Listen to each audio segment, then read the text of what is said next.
Long, long ago, in the ancient land of Palestine lived a man named Isha. He had 12 strong, broad-shouldered sons, and one small, fragile boy named David. Unlike his brothers, David was weak and thin. Those who saw him would whisper, "This child must be ill." His father, Isha, felt both sorrow and shame. He kept David away from others, sending him to the hills to watch over the family's sheep.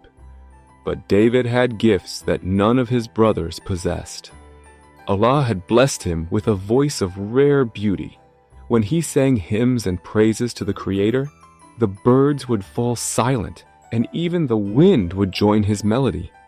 His voice echoed through the valleys and rose all the way to the heavens. David was also a master of the sling. Wherever he aimed a stone, it struck true. He never missed his target. One day, a dark shadow fell over their land.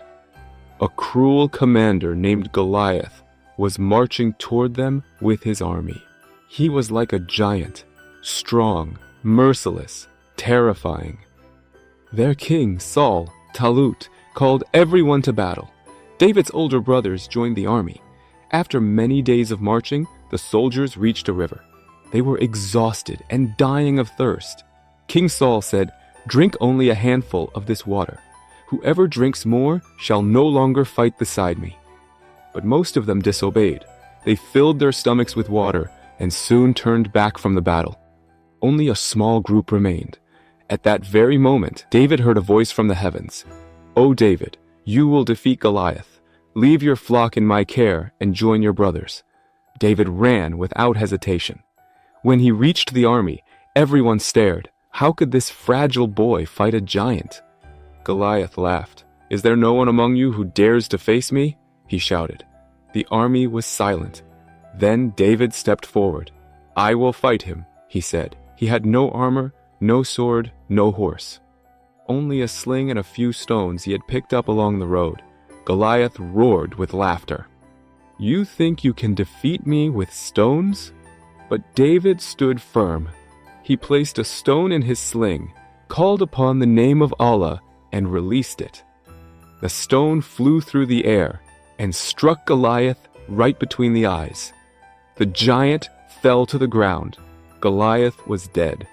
That day, Saul's small army won a great victory.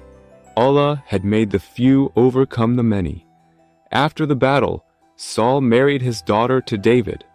When Saul passed away, David became king. But he was not only a king, he was chosen by Allah as a prophet and given the holy book, the Zabur, Psalms. He spent nights in prayer, reciting the words of Allah. His voice filled the heavens. The mountains, birds, and winds joined in his worship. Though a king, David worked with his own hands, earning his living as a blacksmith. He was humble and grateful. The story of Prophet David teaches us a timeless truth. Strength does not lie in appearance or numbers. It lies in faith, patience, and trust in Allah. The weak can overcome the mighty, and the few can triumph over the many.